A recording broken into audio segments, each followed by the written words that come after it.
We're back with two women we're celebrating in honor of Pride Month. Both made history in their roles. Kim Ogg was Harris County District Attorney, and Annise Parker served as mayor of Houston. When they were running for office, being gay wasn't on the ballot, but may have been on the minds of many voters. All right, Kim, you were kind of halfway out of the closet. We could see a foot. Right? No. I was totally out of the closet because we'd had a child in 1999. Okay. Olivia had him. Okay. And so. But I'd never run. Let me back up. Before then, there was a point where you were halfway out, but you kind of operated on the don't ask, don't tell principle. Yes, and at work in the district attorney's office, I didn't talk about my sexuality, but I never lied about it. Yeah. I also didn't run for office because I was gay, because I didn't think you could get out of a primary in either party.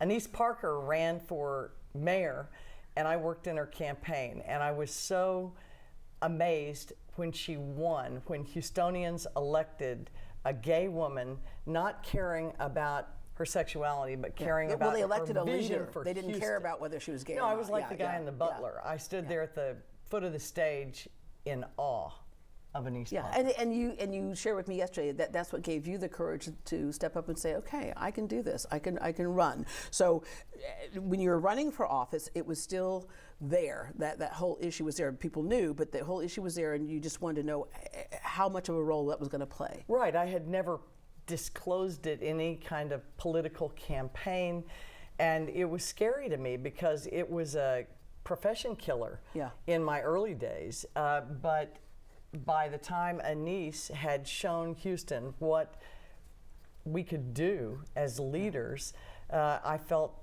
that it would be okay. And in fact, when my opponent at the time, appealed to her base by saying my opponent is gay, it freed me up to talk about it, and the search for the truth was over in my life. And you won. All right, Annise, you had worked in the corporate world. You had already been out, as we talked about before, though. When you ran for office, the irony of the whole thing is it wasn't about being gay. It was about another fight that we still have. It was about just being a woman. Yes. And so you literally hired a consultant to help you with how you would present yourself, because as we know, how women present themselves can be misconstrued, and men are just passionate. Well, when I was first elected to council, it was very much about being gay. But shifting from council and controller to mayor was a huge step up. As mayor, you're the public face and voice of the city. Any executive position, you have to own that position before you get there. Right. And I did work with an image consultant, changed the dress, the wardrobe, changed the hair a little bit, but mostly on working on commanding a room. And I sat in an auditorium, sat on my hands so I wouldn't be speaking with my hands, and projecting to the back of the room so without yelling. Yeah. I worked on all of that. Because if you raised your voice a little bit, it's like, why is she yelling at everybody? And I would notice during press conferences, when things got, the more contentious they got, the quieter you got. And well, we that's were forced also to listen to you. my personality. Yeah, but we had to listen. We had to really listen. And I remember what you said. It's really interesting that you had to not use your hands and quiet your voice.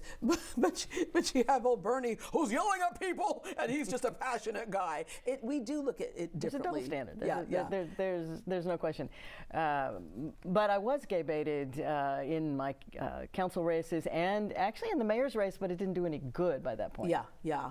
All right. And let me round out with your best advice for somebody who's struggling.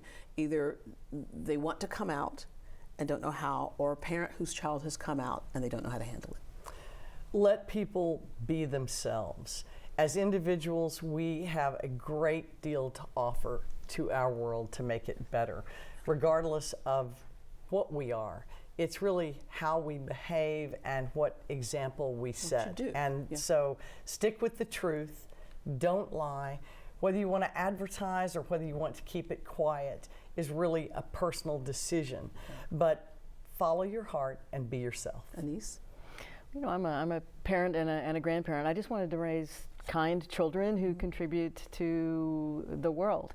And as long as they're doing that, I really don't care, and people shouldn't care. And the advice to people is, it does get better. Yeah. it does get better. And we've seen that. This is an example of it right here. Ladies, thank you very much for joining us this morning. Thank you, Deborah. Thanks for what you continue to do. To learn more about Kim Ogg and Annise Parker, visit greatdayhouston.com and we will connect you. Up next, when many young people come out, their families may kick them out. We heard about